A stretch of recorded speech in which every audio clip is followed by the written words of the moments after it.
நாலுக்கோட்டை அருள்மிகு பூரணா புஷ்கலா அதிகுந்த வரத ஐயனார் திருக்கோயிலில் நாலுக்கோட்டை ஊராட்சி மன்ற தலைவர் மணிகண்டன் அவர்கள் தலைமையில் நடைபெற்ற 1008 திருவிளக்கு பூஜை வழிபாடு.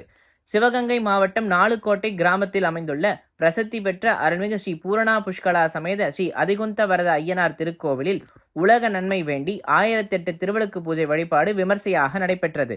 முன்னதாக மூலவர் ஐயனார் சுவாமிக்கு சந்தன காப்பு அலங்காரத்தில் அருள்பாலித்தார். தனிச்சன்னதியில் அருள்பாலிக்கும் காளி அம்மனுக்கும் மல்லிகை மலர்களால் சிறப்பு அலங்காரம் செய்யப்பட்டிருந்தது. அதனைத் தொடர்ந்து கோயில் வளாகத்தில் 1000க்கும் மேற்பட்ட பெண்கள் திருவிளக்கு பூஜை செய்து அம்மனை வழிபாடு செய்தனர். கோயில் வளாகம் முழுவதும் பெண்கள் நேர்த்தியாக அமர்ந்து 5 முகம் கொண்ட திருவிளக்கு மற்றும் மங்கள பொருட்களை வைத்து மஞ்சள் விநாயகர் பிடித்து கணபதி பூஜையுடன் திருவிளக்கு பூஜையை துவங்கினர். விளக்கு பூஜையில் குங்குமம் மற்றும் உதிரி புஷ்பங்களால் அர்ச்சனை செய்து 108 திருவிளக்கு போற்றி மந்திரங்கள், காயத்ரி மந்திரங்கள் கூறி பூஜைகள் செய்தனர். இதில் கலந்து கொண்ட பெண்கள் குடும்ப நன்மைக்காகவும் நோய் நொடி நீங்க வேண்டியும் புத்திரபாக்கியம் பெற வேண்டியும் அம்மனை நினைத்து கூட்டு பிரார்த்தனை செய்தனர். நிறைவாக திருவிளக்கிற்கு சர்க்கரை பொங்கல் நைவேத்தியம் செய்து கற்பூரஹாரத்தி காண்பிக்கப்பட்டு வழிபாடு செய்தனர். இவ்விழாவானது நாலுக்கோட்டை ஊராட்சி மன்ற தலைவர் மணிகண்டன் அவர்கள் தலைமையில் நடைபெற்றது. விளக்கு பூஜையை முன்னிட்டு அன்னதானமும் நடைபெற்றது.